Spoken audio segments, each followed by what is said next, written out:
In 2015, we left the rat race and went to the farm. We bought a 100-year-old farmhouse and 9 acres. After 3 years of extensive renovations, we can finally call ourselves College Hill Farm. Welcome back to College Hill Farm. Today, we're talking about tomatoes and their cage requirements. Tomatoes can be classed in 2 classes, determinate and indeterminate. Now, determinate tomatoes are what some people call a bush type. That means that they only grow maybe 4 feet tall, and a good example of that is the BF hybrid Romas that we plant.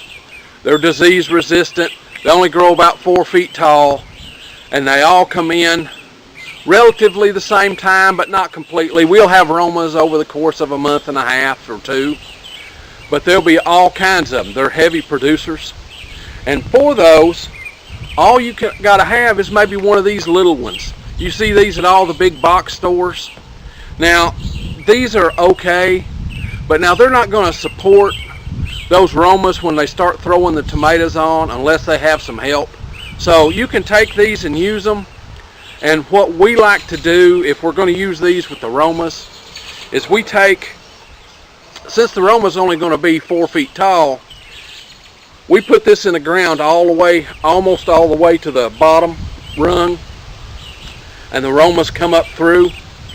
But what we like to do is put a wire or a string from cage to cage to cage to cage, and with a piece of rebar nailed down in between them to hold the cages still, so that they don't tip over or whatever. Because once this is loaded with tomatoes, it's going to be too heavy for these little wires to support.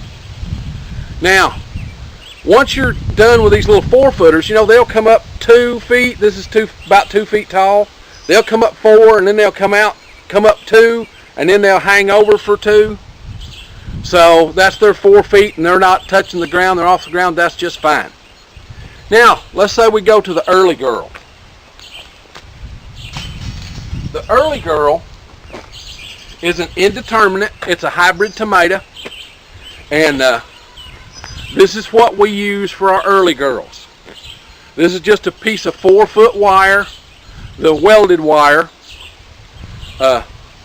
just cut in a 4-foot piece and put together in a circle so you can see. But if you're going to use this stuff, you got to understand that the holes are too small to get your tomatoes through. So you have to come up like this. Let's see if you can see that. Right there. And cut something big enough to put your hand through. And that's just generally cutting off 1 wire. Now, that's just fine as long as you're talking about an early girl. An early girl tomato will fit through this hole.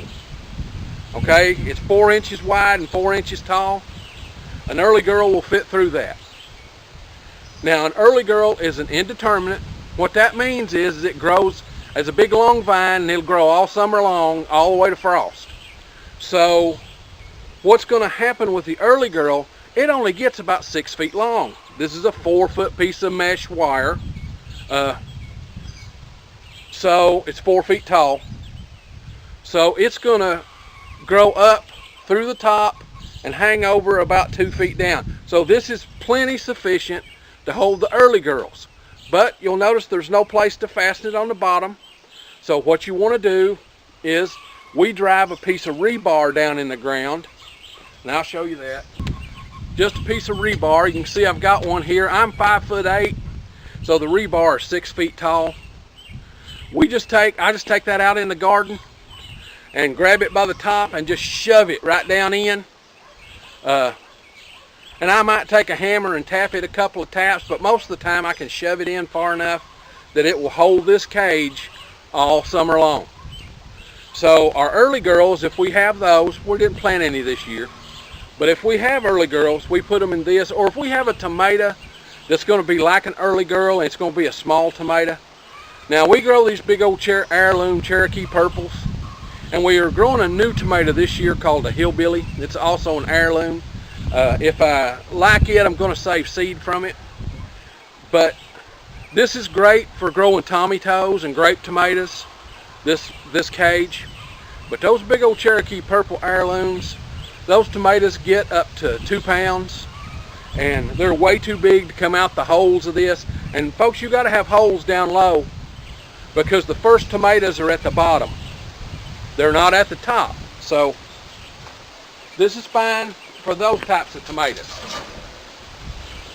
But for those big old Cherokee Purple heirloom tomatoes, they're great big. The vines will grow 10 feet long.